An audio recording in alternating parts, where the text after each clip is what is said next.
As we begin all our programs with prayer, I request Garima ma'am to play the prayer. जिस गुरुदेव ने धर्म दिया है उनका मंगल हो रे। जिस जननी ने जन्म दिया है उसका मंगल। This session is about importance of deeper self-understanding in raising healthy children. This session, this topic is very dear to us as a parent, as an adult also. So let me introduce our speaker of today, Mrs. Himlata Honwad, Hello. the educationist.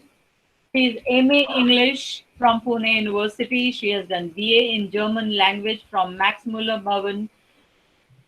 She is a trained Hindustani vocal classical music from Mumbai University, and she has done use of art in counseling and adolescent counseling from Adler School of Psychology, Chicago, USA. She's also studied children's literature and psychology of education from the University of New Hampshire, USA. She has a vast teaching experience. She started teaching American Peace Corps volunteers in 1969 and had an opportunity to teach children at various grades in USA, in Maharashtra, Northeast India, and also Jammu and Kashmir. Recently, she was invited in Jammu and Kashmir and stay with the teachers and stay with the children and conduct teachers training, teachers enrichment program. She is working as director of Shiksha Prabodhini and design and implemented training programs for the principals and teachers of the school and junior colleges. She is also responsible in bringing up beautiful word, bringing up a school which was a experimental school in Pune, and her contribution is renowned for that. She is the author of a book called Vidayak Shist, and this book was awarded the best educational book, which was kept in the honor of Srimati Kumud Bansal, eminent educationist in Maharashtra and India. She has written and published various articles and books regarding teaching learning processes. She's written and directed short plays also for the children. She's translated Summerhill by A.S. Nil. She has also translated Danger School, published by IDAC Team, Geneva, Switzerland. Currently, she is a member of advisory board, Jnana Prabodhini, Usmanabad. She is member of advisory board, Akshar Nandar School, Pune. She is a member of governing council, Sundarya Kuru School, Beed. She is member of advisory board, Mata Balak Utkarsha Sanstha in Sangola. And she has built and brought up schools in India and USA. Oh, ma'am, it's such a big achievement, and it's our honor to have you as the speaker for this session today. So I hand over to Hemlata Honwad, ma'am, to take over. Welcome, ma'am, to this Thank session. you. Thank you. Thank you. I would I would like to just a minute. Do I press present now? Yes, you can, ma'am. Okay. Yes, ma'am. Yeah, okay.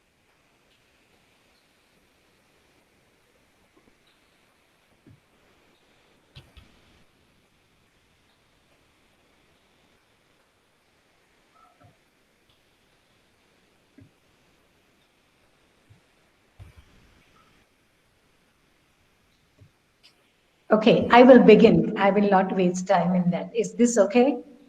Yes, Hello? Yes, ma'am. ma'am. Yes, Yeah. ma'am. All these things that she talked about me, thank you very much, but they just happened because I was passionate about understanding kids. And so I had this strong desire and the opportunities came my way. So I have to thank the universe for giving me all these opportunities where I could fulfill my grand desire to understand children. Apart from this, I must tell you that I have two children. Now my daughter is around 54 and son is nearing 50. And I have four grandchildren. So whatever I am talking to you, I have learned with my kids. I have made a lot of mistakes, but I have learned and they have learned from our mistakes. That's the first thing because I don't believe any one of us are perfect. And if I have a 2 year old child, that means I am a 2 year old mother because no matter how much I read, first day when the baby comes into enters our home, that is the day when we start practicing what we have learned so far. And nothing that we have learned can be applicable 24 by 7. So let's learn together. I would also like to share with you a small poem which is based on gratitude, and it's a lovely poem. Water flows from high mountains, water runs deep in the earth. Miraculously, water comes to us and sustains all life. So, our children are basically here because the life has to go on. Just try and imagine that there is no child on this earth below the age of, say, 10 or 3. What kind of life we would have then? This chain of life has to continue, and that is why we have children.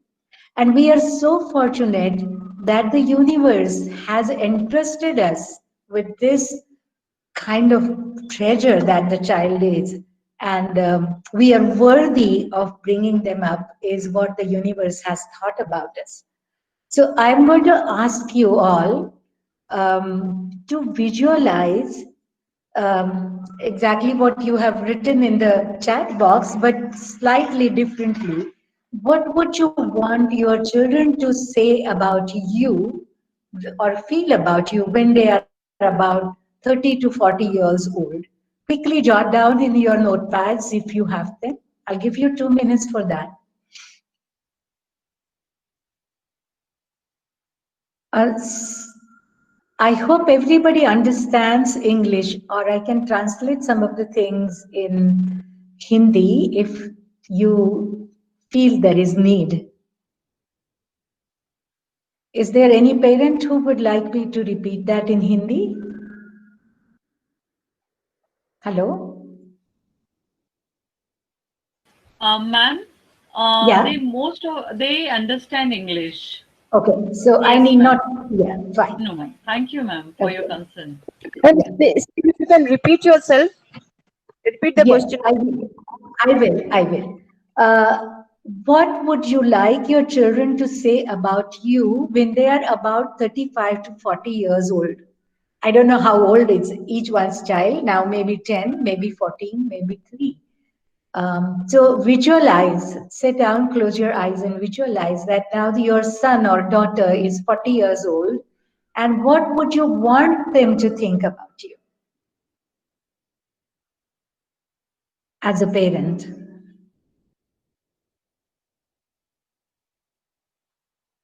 Just note it down.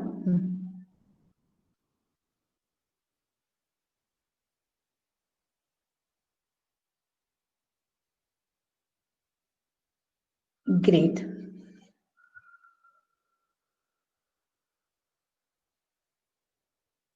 Self-discipline, positive.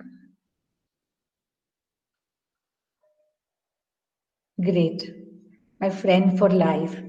I'm sure everyone is going to feel the same way that my parents were my friends for the whole life. She was my support, my confidence, supportive, wonderful. And to achieve that, what do we need to do? How do we feel about our parents? There are certain things that we remember about parents.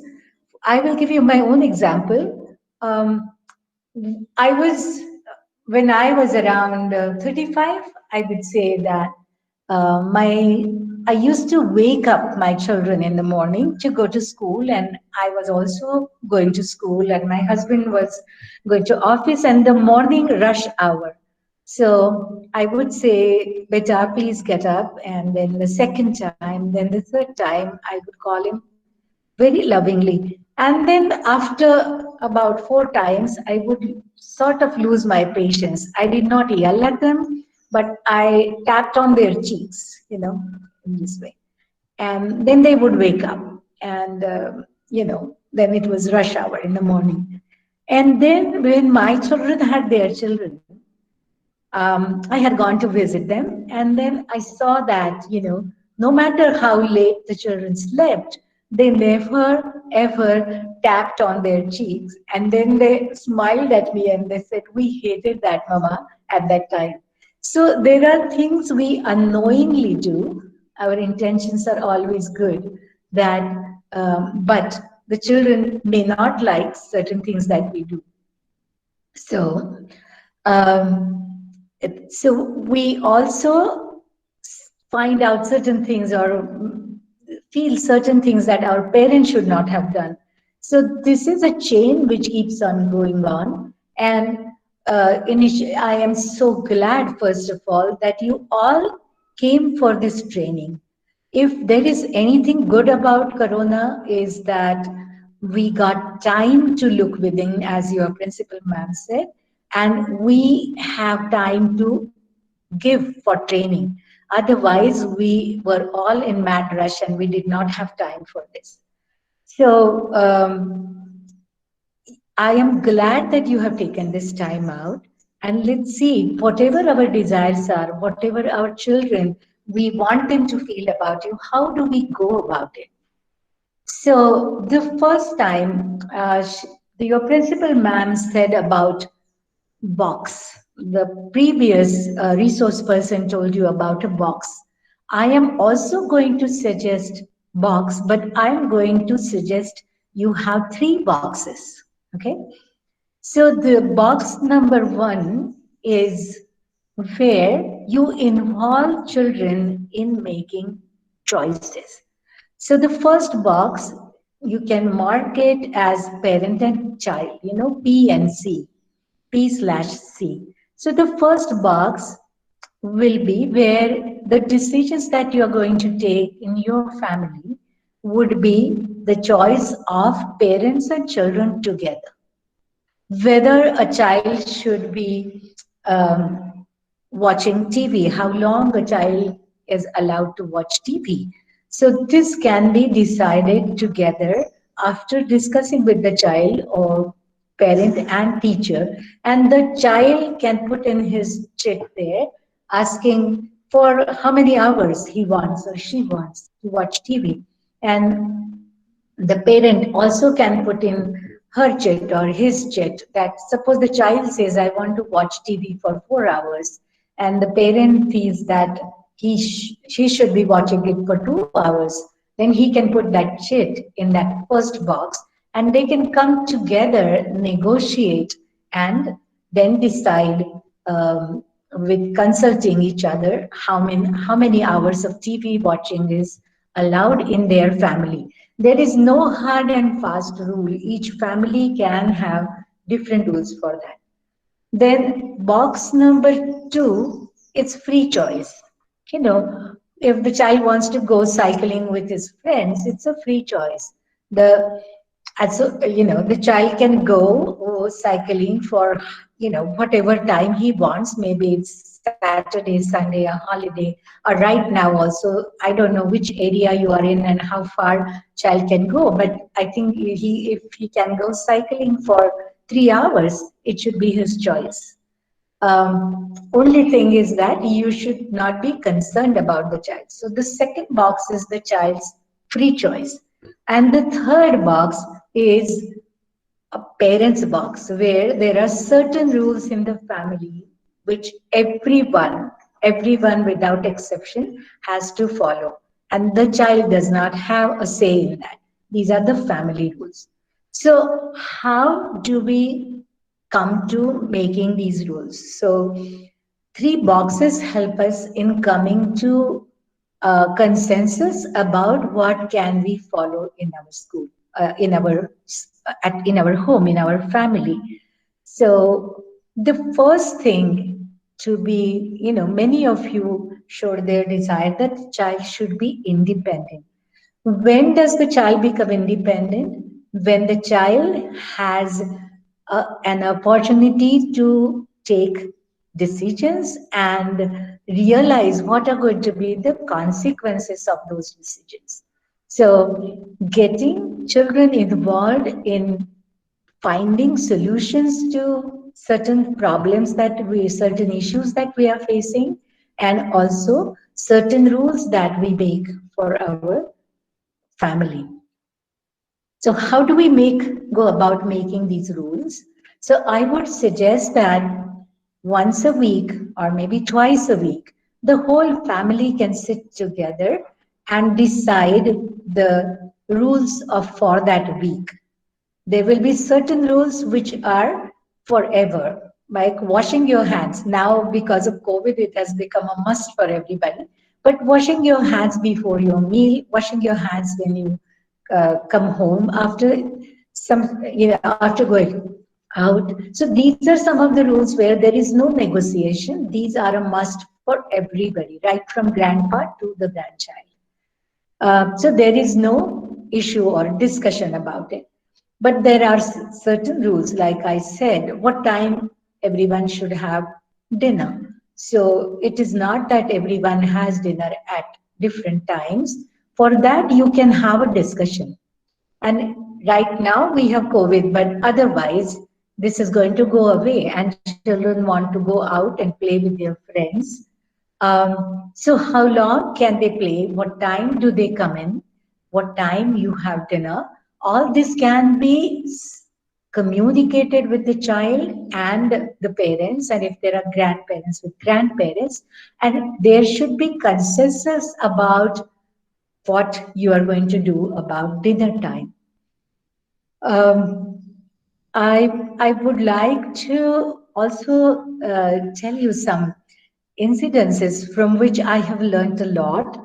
And before I come to those stories, I would also like you to think about an incident where you found some solution for the child's behavior, but later on you failed to that. You did not handle that situation well. Can you think of that situation right now? One situation where you were unhappy with the way you handled it, and what could you have done differently? Could you note that down, please?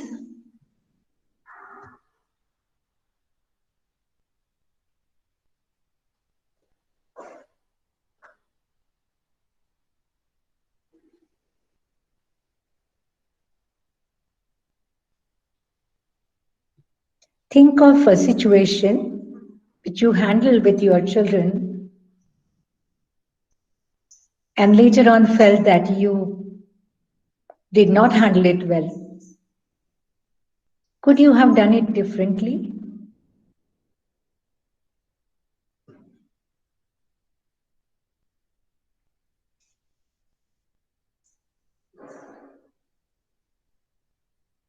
Hello?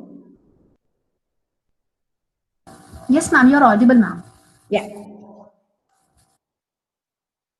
Ma'am, do you want parents to put it in chat box, or you want Yeah, them that to would be good. unmute? Yeah.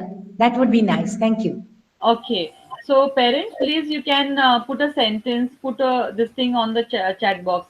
Ma'am, I think that will take time because we are asking them if they would have handled it differently. So can they unmute and share?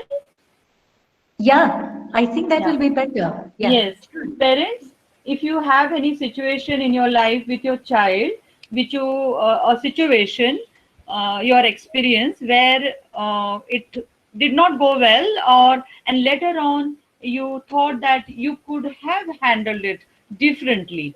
So if you have any situation, any experience, please unmute yourself and speak.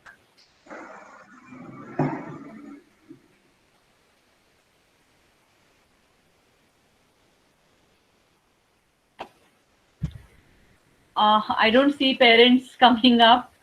Okay. Okay. And in the meantime, ma'am, I'll share with my child. Please. Yeah, please, Yeah, please. I don't.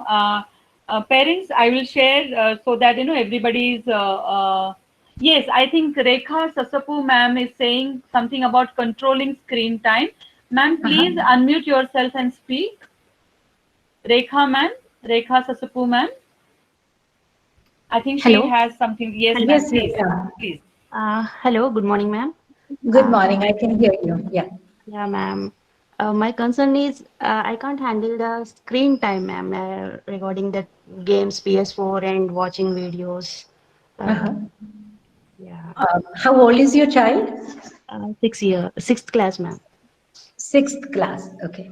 So is there, you can't handle that. Okay. Yeah. Um, have you, I mean, how have you been handling that? I mean, have you been controlling?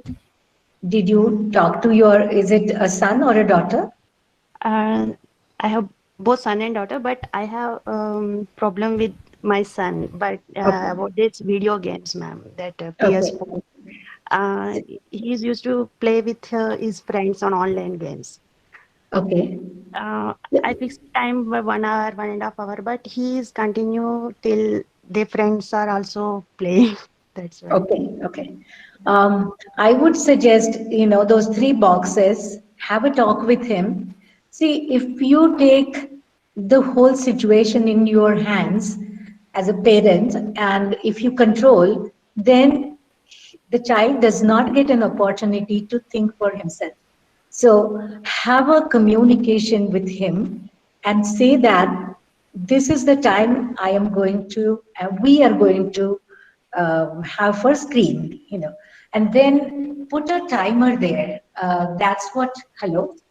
Hi, Yeah, that's put a timer where he is playing, and the timer can give him a warning 15 minutes in advance.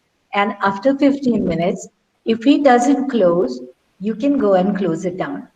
Have this communication with him.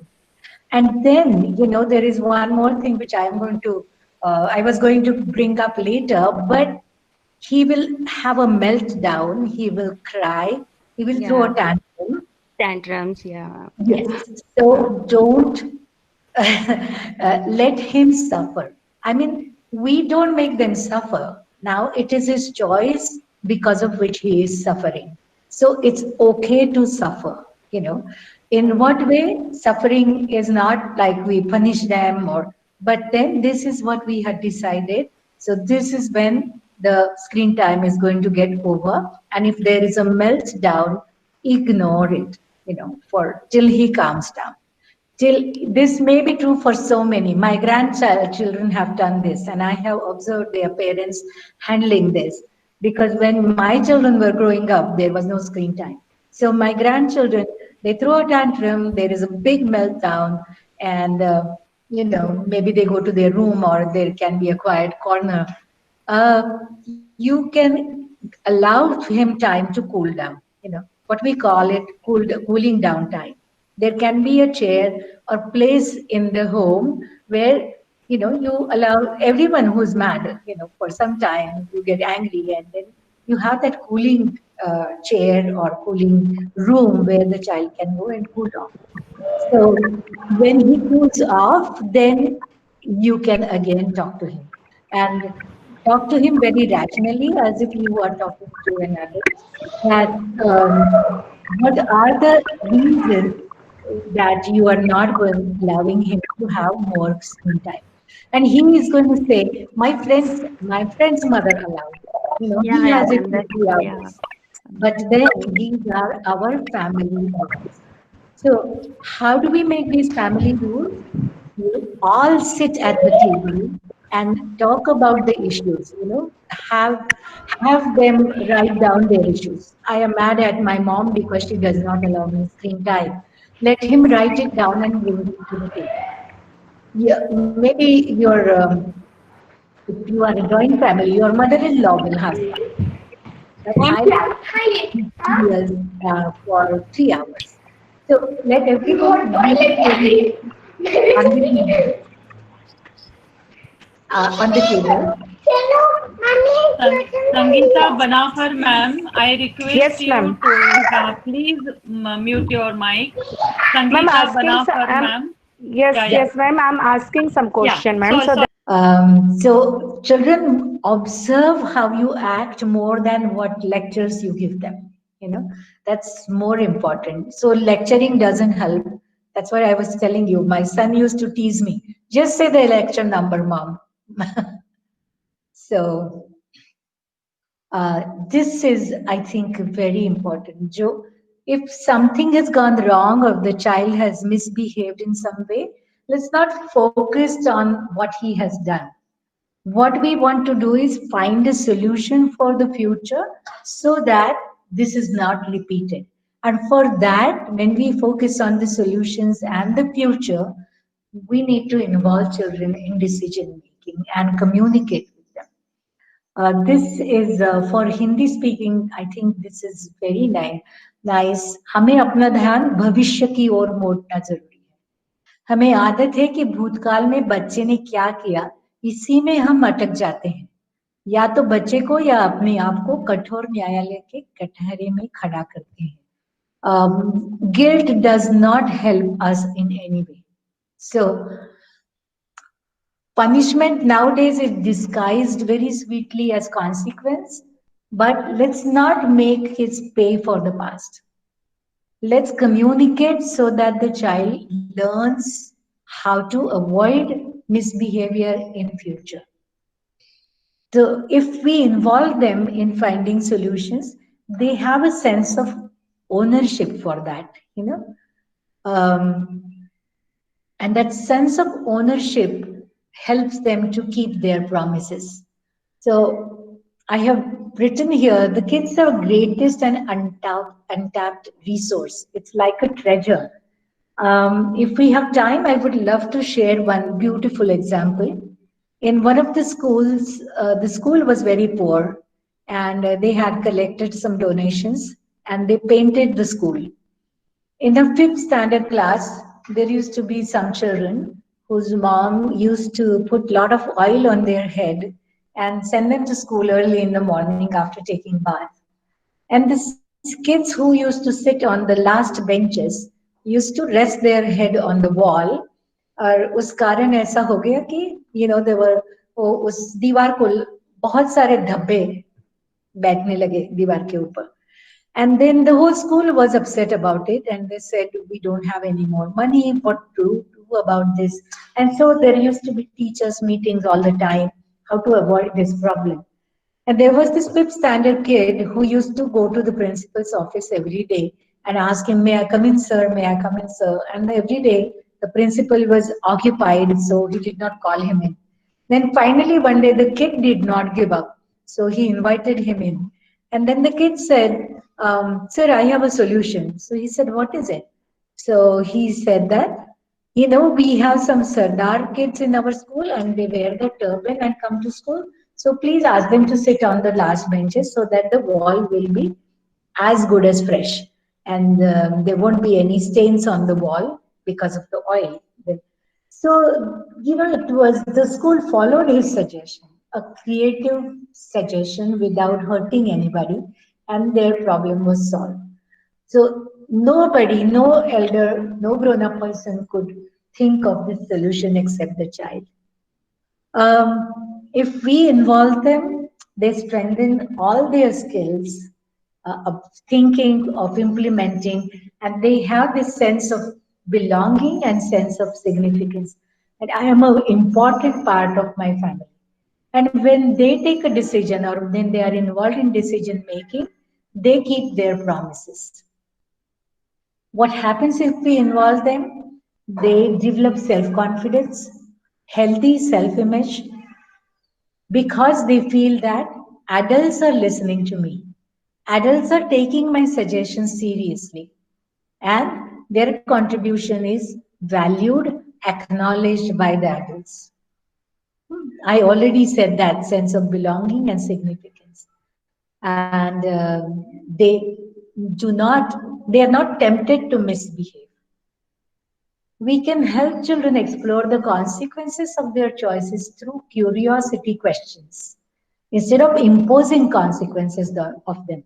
Imposing, we do unknowingly that do this, be loving, be kind, share. Instead of that, if the child feels from within that I need to share this with my friends, then it's the child's responsibility.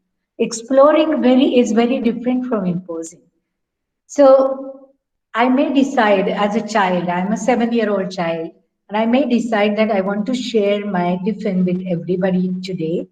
And then I realized that everybody ate up my tiffin and I went hungry till I went home. Then the next day, I can explore and have a choice that I can ask my mom to have 2 tiffins, give me 2 tiffins, or I can eat first and then share the remaining with my friends. So it's my own choice, and I explore the different possibilities.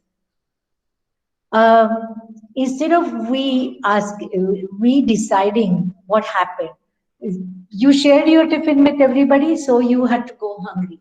So I am deciding what happened. Instead of that, if a mother or a father asks the child what happened, what do you think caused it to happen? How do you feel about it? Like if I went hungry, I feel sad about it, and I feel the kids have been unfair to me. How do you think others feel? The kids feel that they can take advantage of me. Maybe I feel that way. So what have you learned from this? I have learned that I have to eat first and then share with my friends. Maybe I can take 2 tiffins because my friends are very important for me. So whatever you allow them to do, allow them to at times suffer, allow them to take a decision and explore. It helps them in learning the future. Instead of we telling them what happened, what caused it to happen. So we have to stop doing that.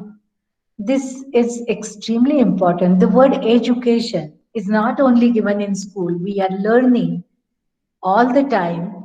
And the root of this word is educe. Educe means to draw forth, to bring out. And when we allow them to make some mistakes and learn from their mistakes, they learn better. And we draw forth whatever is their potential, hidden potential. So,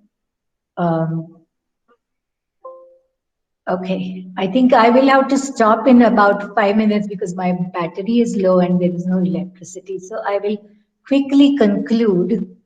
Allow child to experience his or her own feelings. If a child fails, the parents make it a prestige issue. How can my child fail? It's okay. Again, I would love to share with you, my daughter changed from an SSC school and went to ICSE school, where she passed with, say, 55% marks, but I could see that she was not happy. There was always some kind of tension because the total way of teaching learning was different. So I fought with the principal and I told her to repeat her 7th standard. My daughter blossomed after that, So others may feel that she failed, but I had communicated with her, and so did the school. They announced that she has not failed. She wants to take this choice and repeat one class so she can do better. So making it a prestige issue, it does not help us. And people say whatever they want. It's not so important. How we and our child feel is extremely important. If a child is in some kind of difficult situation, please don't rescue, don't run to their rescue. You can be empathetic, but give the child opportunity to come out of the situation. validate child's feelings, avoid cooling off time, we talked about it, involve them in finding solutions in advance in family meeting, make routine charts like whiteboard in the house, and if they do not follow what you are telling them to do or what you have decided, then you have to follow through.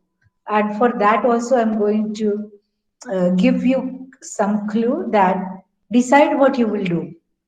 If the child does not follow what he or she has committed to, then you decide what you will do. You can shut your mouth, you can be kind and firm.